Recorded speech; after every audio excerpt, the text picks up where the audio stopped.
안녕하세요. 헬로부동산 MG 브로네비 올백 자문센터의 윤수민입니다. 오늘은 정말 재미있는 주제로 질문을 해주신 저희 MG님을 모셨는데요. 간단하게 자기소개 부탁드리겠습니다. 안녕하세요. 농협은행 MZ세대 대표 허예원입니다. 요즘 저뿐만 아니라 제 친구들까지 부동산 투자에 관심이 너무너무 큰데요. 오늘 제가 궁금한 내용이 재미있는 주제라고 말씀해 주시니 더 기대가 됩니다.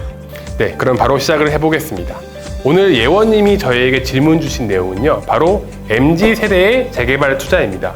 저는 MZ님들이 거주 편의성이 좋은 신축 아파트나 오피스텔에 관심이 많으실 줄 알았는데 재개발에도 상당히 관심이 많으시더라고요.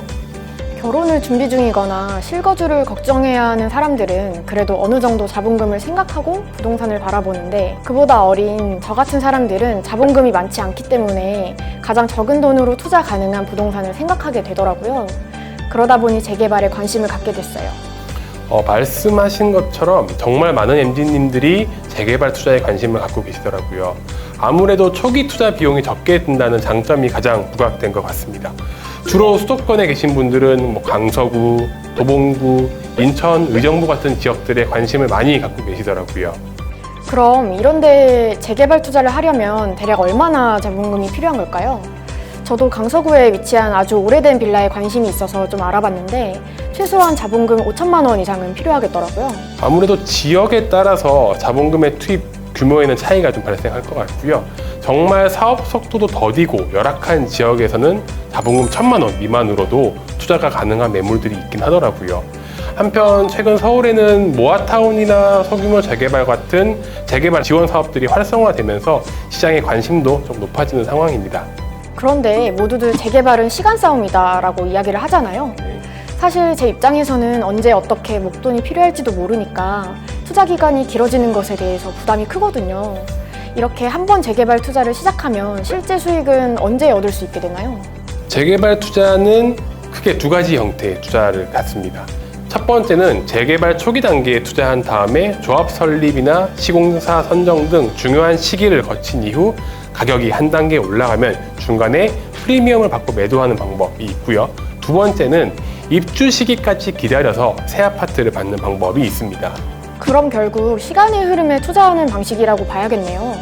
그런데 재개발은 중간에 사업이 잘 진행되지 않는 경우도 많던데 그럴 때는 어쩌죠? 사실 MZ님들이 반드시 알아주셨으면 하는 부분이 이것입니다. 재개발 투자는 사업 시행 단계가 굉장히 중요한데요. 사업 시행이 순탄하게 이루어지지 않을 가능성도 있습니다. 원주민이 동의율이 문제가 될 수도 있고 조합에 또 문제가 생길 수도 있고요. 정말 예상하기 어려운 다양한 변수들이 있습니다. 갑자기 신문기사에서 나왔던 둔촌주공 재건축이 생각나는데요. 말씀하신 대로 내가 투자한 재개발 구역에서 이런 사건이 발생할 가능성도 있겠다는 거죠. 네, 그리고 사업이 잘 시행된다고 하더라도 재개발 사업은 조합이 설립된 시점부터 아파트의 입주까지 평균적으로 10년의 시간이 걸리는데요.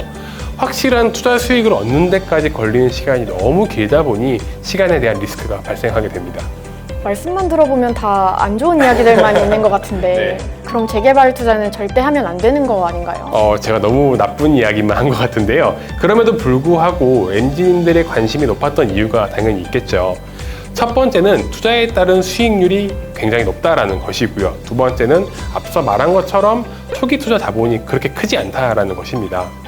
맞아요. 제 주변 사람들도 남들이 영끌에서 집 산다는 시기에 나도 등기 한번 쳐보자는 생각으로 투자하는 사람들이 많았던 것 같아요. 사실 자본금이 많고 시간에 투자가 가능한 사람이라면은 이런 재개발 투자도 괜찮습니다. 하지만 MZ님들 같은 경우에는 투자의 목적이 단순히 수익률을 많이 얻겠다라는 부분보다는 궁극적으로 내 집 마련에 있는 경우가 많잖아요. 네, 저도 부동산 투자를 고민했던 이유가 이러다 내 집 한 채 마련하지 못하면 어쩌지? 라는 걱정이 많았기 때문이거든요. 부동산 가격이 빠르게 상승하는 것 같고 그렇다면 나도 부동산으로 자본금을 늘려서 내 집 마련을 해보자는 생각이었어요. 그렇기에 재개발 투자를 안정적인 투자로 보기는 조금 어려움이 있을 것 같습니다. 정말 내가 돈이 필요한 시기에 시장의 상황에 따라 투자 자산을 정리하기 어려울 수도 있고요.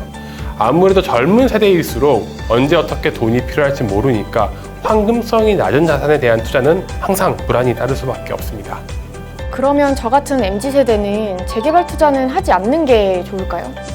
자본금의 성격에 따라 좀 달라질 것 같습니다.